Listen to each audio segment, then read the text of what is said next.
Hey guys, it's Jenna. Welcome back to my channel. Today I'm coming at you with another recent reads video. I'm covering all the books that I finished in late May and all of June of 2018. So let's just get into it. I have 8 books to talk about, so I'm going to try to keep it brief for each one. The first one that I'm going to talk about is Empire of Storms by Sarah J. Maas. I read this the last week of May and the first couple days of June. It took me a little bit to get through. I ended up giving this book 3.5 stars. It felt like kind of a mess for me. If you don't know, this is the 5th, I'm pretty sure, yeah, it's the 5th book in the Throne of Glass series, which is huge. It's a young adult fantasy series following this assassin named Selena and her adventures. And I really can't tell you much more about this particular one without spoiling the entire series for you. So I'm just gonna say that this is probably my least favorite book in the series so far. Before or after I read this one, I think Queen of Shadows was my favorite. But then I eventually read Tower of Dawn in June as well, so I'll get into that later. Because Tower of Dawn is now my favorite. Anyway, Empire of Storms just felt kind of like a mess. I mentioned in my Goodreads review that it felt like Sarah J. Maas was just rushed on a deadline when writing this book. I don't know if that's true, but that's just what it felt like to me when I was reading it. It just felt all over the place, and a lot of things fell together just a little bit too easily, and there was so much info dumping. I got lost in it sometimes. I did give it a 3.5. That's not a terrible rating for me. That just means that it was fun, it was entertaining, but it was seriously lacking on a few elements that I would think to be important to a book. So it was fun, just definitely my least favorite in the series.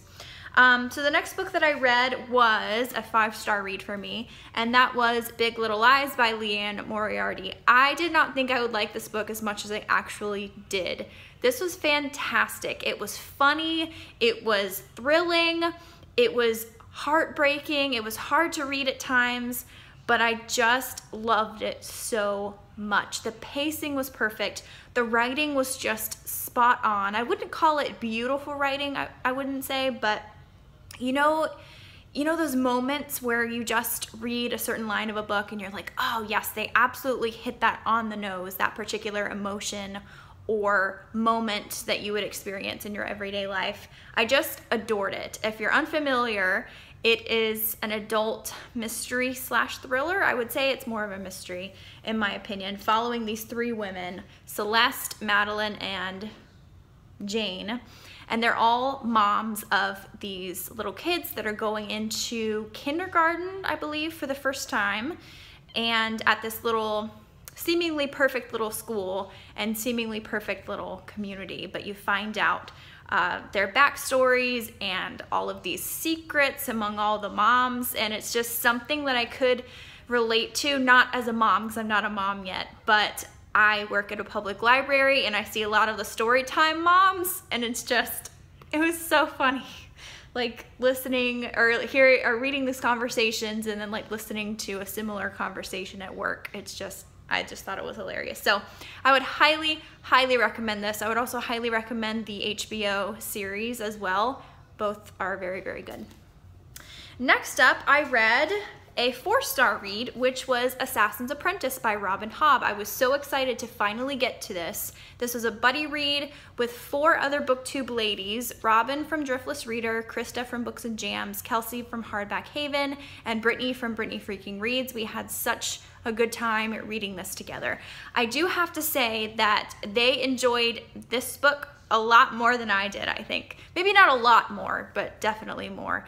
I struggled with this one. I read this at the same time that I was reading Big Little Lies, and if you watched my last reading vlog, you'll see me kind of struggle through this and then like really enjoy Big Little Lies.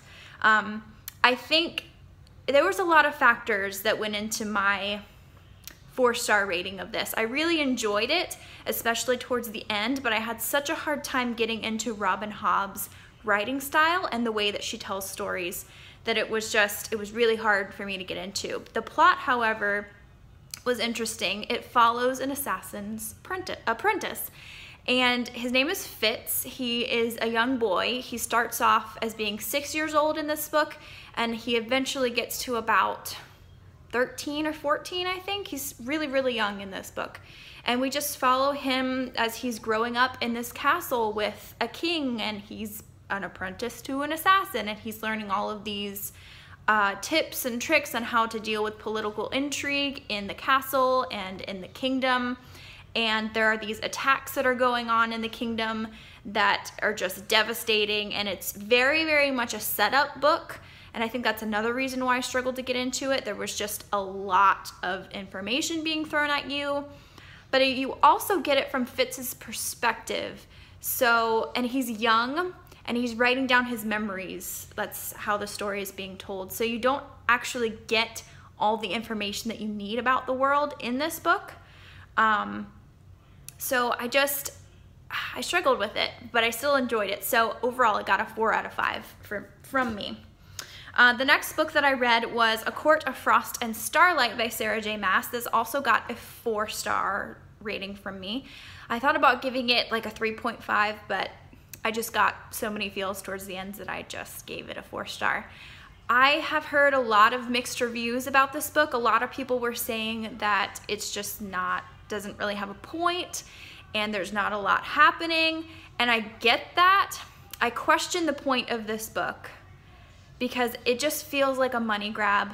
It really does. I didn't think it was absolutely necessary, but I still gave it a 4-star because I really enjoyed it. I love the characters. It's a part of the Court of Thorns and Roses series, and I really can't tell you too much, again, because it's just gonna spoil the rest of them. But we just spend time with these characters as they are celebrating Christmas, basically. They're celebrating the winter solstice. So we just follow them getting prepared to spend a lot of time together. We kind of get a bit more information on some of the side characters that we really just enjoy as readers. And then we also kind of get set up for the next trilogy, I think, that's coming. I think it's a trilogy. It'll follow a different set of characters than the original trilogy. Anyway, I enjoyed it. I thought it was fun. I read it in a couple days, and it was just a sweet, fun story. I liked it. I think you'll like it too if you enjoy these characters. I do not think that it is amazing by any means, but I smiled a lot when I read it, so that's why I got 4 stars for me. The next book that I read was a 5-star read, and that was Wish Tree by Katherine Applegate. This is a middle grade story that is just so great. It's so sweet. I think I read it in 2 sittings. I could have read it in 1, but I think I was just falling asleep. I enjoyed this so, so much. It follows the perspective of a tree in a neighborhood. He is a red oak, I want to say, and his name is Red. And you just follow his perspective as he kind of remembers what it was like to grow up in the neighborhood that he lives in. And you see this neighborhood through his eyes, and you get to meet all the little animal friends that live in his branches.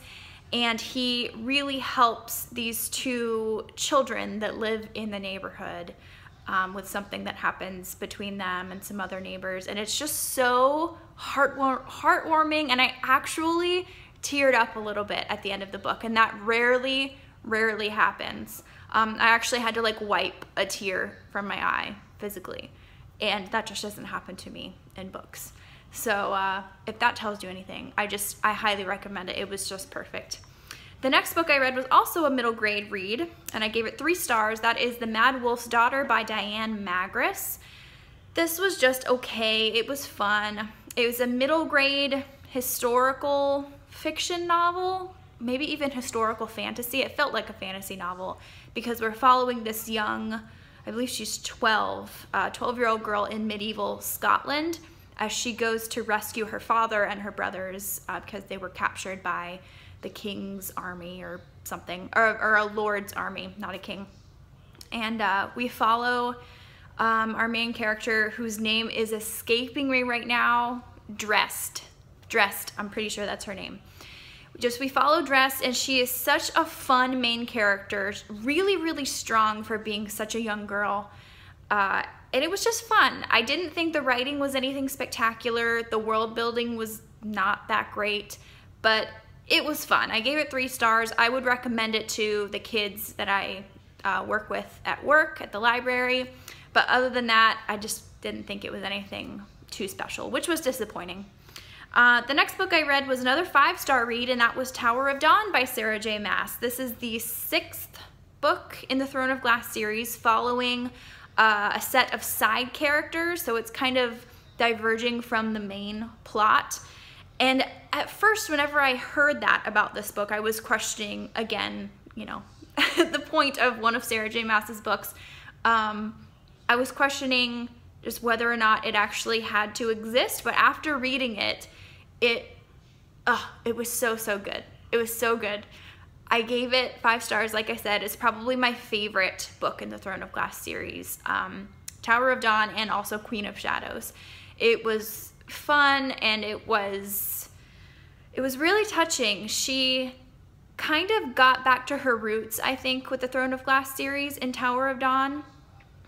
Emily from Possibly Literate said this in her Goodreads review, and I think it's just spot on about this book. She said it felt almost self-contained in a way, and it totally did. It felt like it was its own entity. It felt like Sarah J. Maas really took her time writing this one and developing it and developing the characters and their growth within this particular story. And it was fantastic. I know there's a lot of hype about this series, a lot of hype about this book in particular. The series has its issues, has its problems. I think it's kind of self-indulgent in a way. I don't know if that makes sense at all. I still love it. It's still nostalgic for me. It just reminds me of, it's really like the first young adult fantasy series that I had ever gotten into. And it's just fun. It's just fun. All right, the next book that I read was another 5-star read, and I actually just finished it, not yesterday, but the day before, and that is the next book in the Farseer trilogy, and that is Royal Assassin by Robin Hobb. Again, I am buddy reading this with some of my BookTube friends, and this one was so much better than the first one, I thought. I think Robin Hobb kind of started to get into her groove with this book. I believe this is the 2nd book she's ever written. Assassin's Apprentice, I'm pretty sure, was the first book she ever wrote. And I could just tell that this felt more polished, more put together. I'm loving Fitz and his journey. I'm loving the side characters. Burrich is amazing. The Fool is really interesting to follow. I can't give you too much information, but I can tell you that I think the series is just going to get better and better.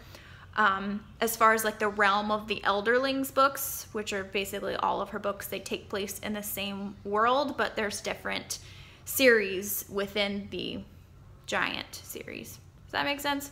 And I'm just excited to get to the next book in the series, which is Assassin's Quest. I have it on order from Book Depository right now, so hopefully it'll be here relatively soon. Just know that I absolutely love this one, and I just could not put it down. The last third of the book is where most of the action takes place, and I really enjoyed it. It definitely was not as slow as the first one. The pacing felt more fluid, and I just enjoyed it more overall.